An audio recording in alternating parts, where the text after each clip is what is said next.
Halo sahabat R3, selamat datang kembali di video ini. Setelah sekian lama kita tidak berkumpul untuk Kongres Nasional Kerahiman Ilahi karena COVID-19 ya teman-teman.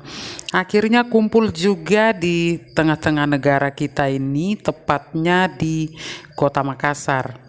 Sesuai keputusan Kongres Kerahiman yang ketiga di Keuskupan Agung Pontianak pada 3 tahun lalu 2019 ya, Keuskupan Agung Makassar menjadi tuan rumah Kongres keempat kali ini ya.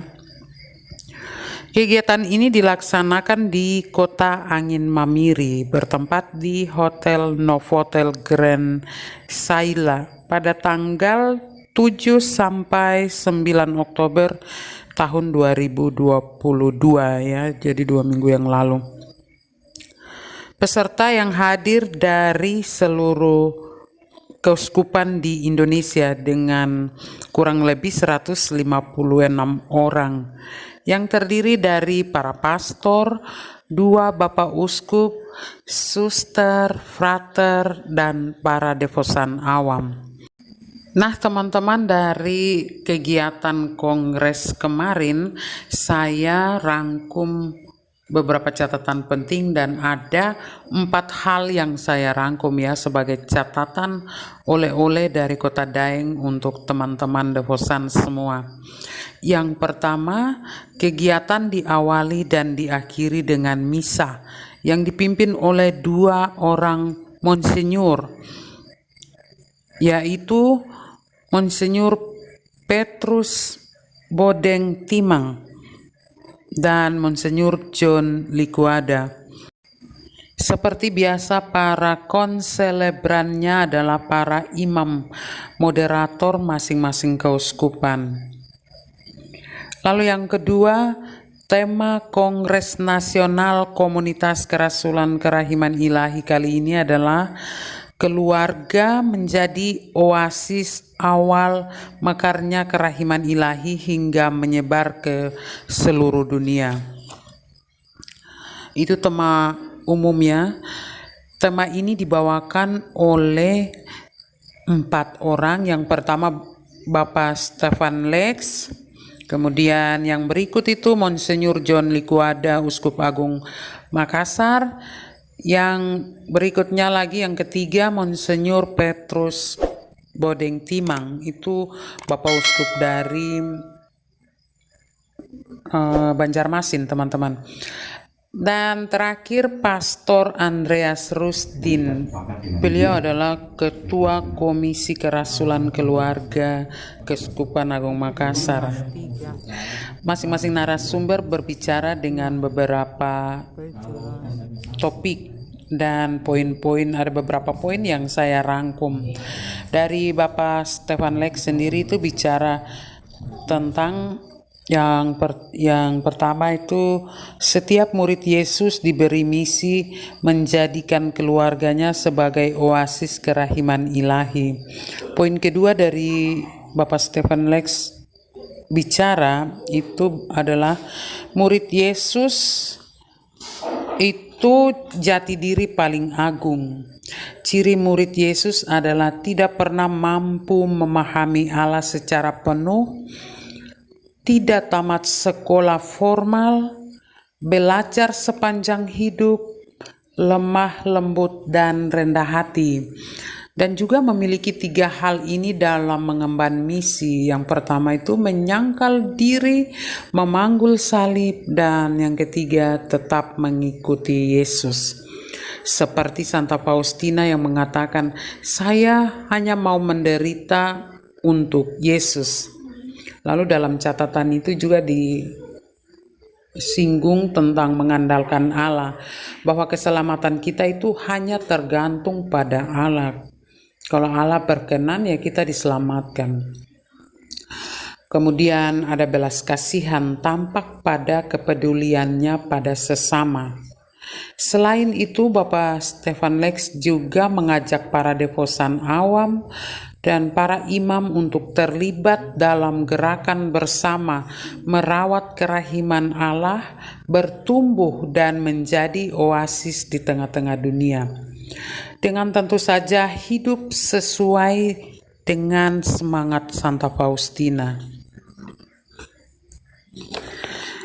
Kemudian Monsinyur Keuskupan Agung Makassar menitik beratkan materinya pada keluarga Nazaret, oasis inkarnasi kerahiman ilahi. Nah, itu ada 3 catatan yang saya catat.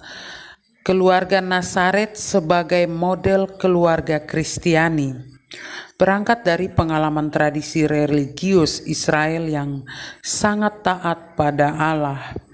Ketaatan secara total dimiliki oleh keluarga Nazaret, sehingga kita semua perlu belajar untuk taat pada Allah. Seperti Santo Yusuf yang pada waktu itu ingin meninggalkan Bunda Maria secara diam-diam, tetapi malaikat datang pada mimpi Santo Yusuf untuk tidak meninggalkan Bunda Maria, dan Santo Yusuf taat pada firman, pada pesan Allah yang disampaikan melalui malaikat, sehingga Santo Yusuf tidak jadi meninggalkan Bunda Maria. Kemudian Bunda Maria juga sangat taat sekali pada Allah dengan mengatakan, "Jadilah padaku menurut perkataanmu." Lalu Tuhan Yesus rela menderita, wafat dan bangkit hanya untuk menebus kita semua dengan taat pada Bapa di surga. Itu adalah keluarga Nazaret, keluarga kudus Nazaret. Lalu catatan berikutnya yang saya dapatkan juga dari Monsinyur Keuskupan Banjarmasin, Monsinyur Pitimang. Beliau menyajikan materi dengan tema merawat cinta kerahiman ilahi dalam keluarga dengan tekun berdevosi dan merayakan misa dalam liturgia.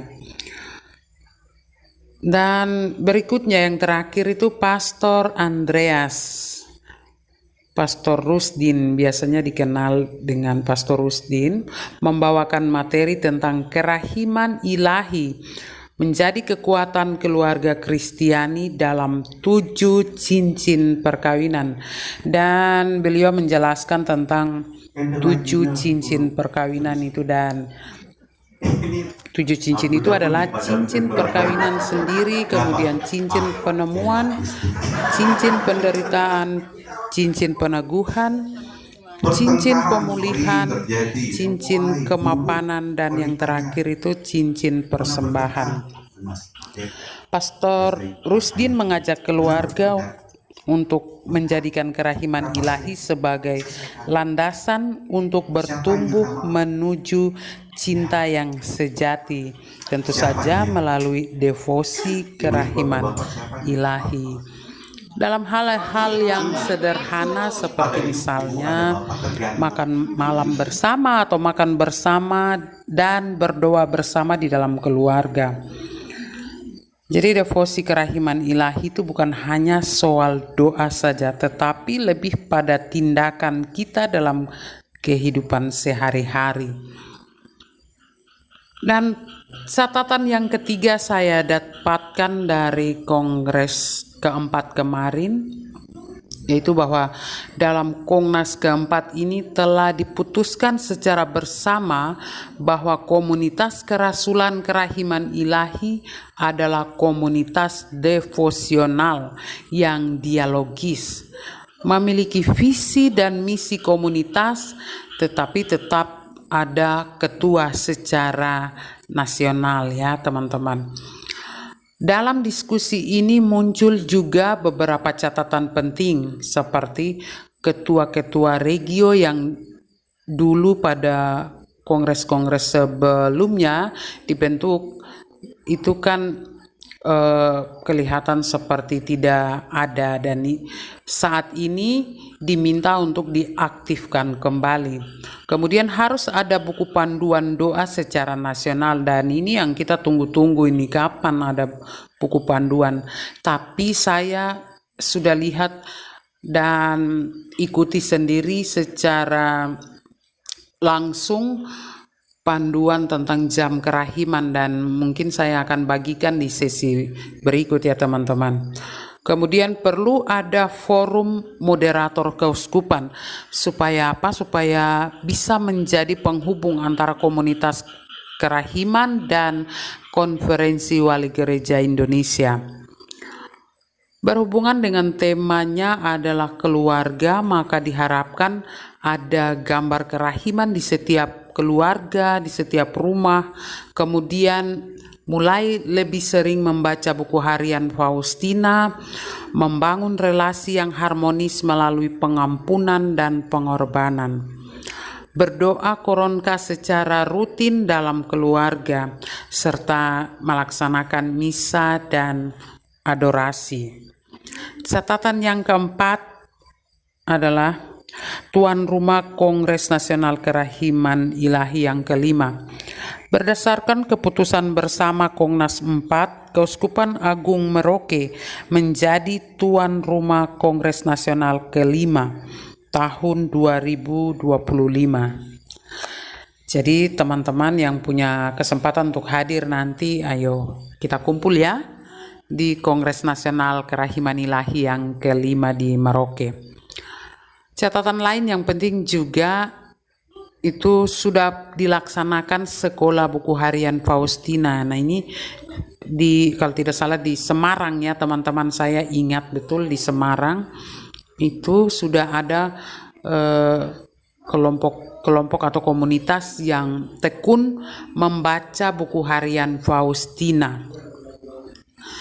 Nah teman-teman, itu saja beberapa catatan, lebih kurang saya mohon maaf karena itulah beberapa catatan penting yang saya catat. Saya merangkumnya dan berbagi kepada teman-teman devosan di mana saja di seluruh Indonesia yang mungkin kemarin tidak hadir dan belum sempat juga nonton live streamingnya. Ini catatan singkat yang saya rangkum. Mudah-mudahan saja menambah informasi, menambah wawasan dan bermanfaat juga buat teman-temannya. Dan terima kasih sudah nonton sampai selesai ya, dan kita jumpa di Kongres Kerahiman Ilahi yang kelima di Merauke. Dan teman-teman jangan lupa subscribe, like, dan komen. Kita akan ketemu kembali di video berikut. Bye-bye.